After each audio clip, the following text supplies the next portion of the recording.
প্রায়ই একটা আলোচনায় মুখর হয় এ সমাজ। এখনকার ছেলেমেয়েরা অত্যন্ত উচ্ছৃঙ্খল, তারা বাবা মায়ের যত্ন নেয় না। কথাটা হয়তো আংশিক সত্য। আর এমন কিছু স্বার্থপর ছেলে মেয়ে আগাগোড়াই ছিল যারা বাবা মায়ের ভাগ করত, মানে দাদার বাড়ি 3 মাস, বোনের বাড়ি 2 মাস থাকার বাধ্যবাধকতা তৈরি করে দিত মা বাবার।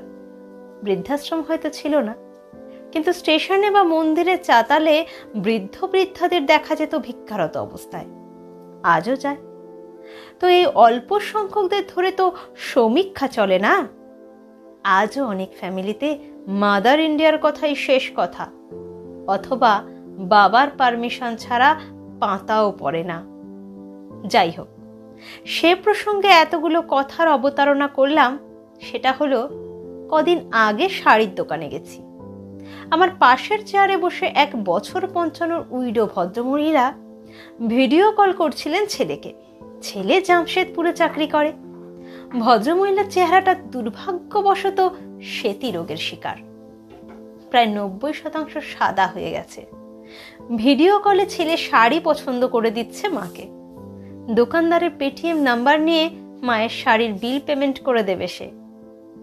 মা একটার বেশি কিনবেন না, আর ছেলে অন্তত 3টে নিতেই হবে বলে জোরাজুরি চলছে। মা বলছেন, সাদার উপরে নেব না বুঝলি। ছেলে হেসে বলল, আমার মা এমনিই সাহেব, ডার্ক রং নাও তোমায় ভালো লাগে। রোগের দুঃখটুকুও দুজনে হেসে উড়িয়ে দিল স্বাভাবিক গলায়। সবকিছু তো মানুষের হাতে নেই, যেটুকু আছে সেটুকুকে চেটে পুটে এনজয় করতে জানে এই মা ছেলে। বেশ খানিকক্ষণ পর ছেলের কাছে মা পরাজিত হলো। ছেলের আবদারে গোটা 3 শাড়ি কিনে নিলেন।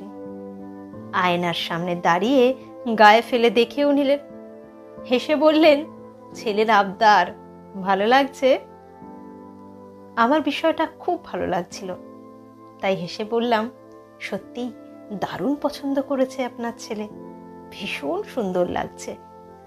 ভদ্রমহিলা বললেন, ও বড় খুঁতখুঁতে, এরপর ব্লাউজের দোকানে গিয়েও ভিডিও করতে হবে, ওই জন্যই তো ওর ছুটির দিনে শপিং এ পাঠিয়েছে আমায়। মায়ের মুখে গর্ব, আনন্দ, প্রাপ্তি। ছুটিতে ছেলে আসবে সেটাও গল্প করে বলে গেলেন। ইয়ং জেনারেশন যত্ন করে না বললে হবে, বরং তারা চায় তাদের মা বাবা শুধু সংসারের জোয়াল না টেনে নিজেদের শখ আহ্লাদগুলো পূরণ করুক। জোর করে মায়েদের পার্লারে পাঠায় এখনকার সন্তানরা, জোর করে বাবার জন্মদিনে বাবার স্কুল ফ্রেন্ডদের নিমন্ত্রণ করে শুধু লোক দেখানো নয়, অন্তরের টান থেকেই করে। ওরা একটু স্পষ্ট ভাষায় পরিষ্কার কথা বলতে পছন্দ করে, যা অপছন্দের তাকে জোর করে গিলতে চায় না। এটুকুই পার্থক্য তখন আর এখনের মধ্যে। আর ওই যে বললাম, কিছু স্বার্থপর সন্তান আগেও ছিল, আজও আছে। অল্প সংখ্যককে দেখে সকলকে বিচার করা ভুল। বৃদ্ধাশ্রম তো চোখে দেখা যায়, কিন্তু বাড়ির অবহেলাটা লুকিয়েই থাকে লোক সমাজের অন্তরালে। তাই ইয়ং জেনারেশন মা বাবার যত্ন নেয় না, এ ধারণা সঠিক নয়। ওরাও আঁকড়ে ধরে রাখতে চায়, আদরে আবদারে ওরাও চায় বেঁধে রাখতে। শুধু সম্পর্কের সুতোটা দুতরফ থেকেই মজবুত হওয়া উচিত।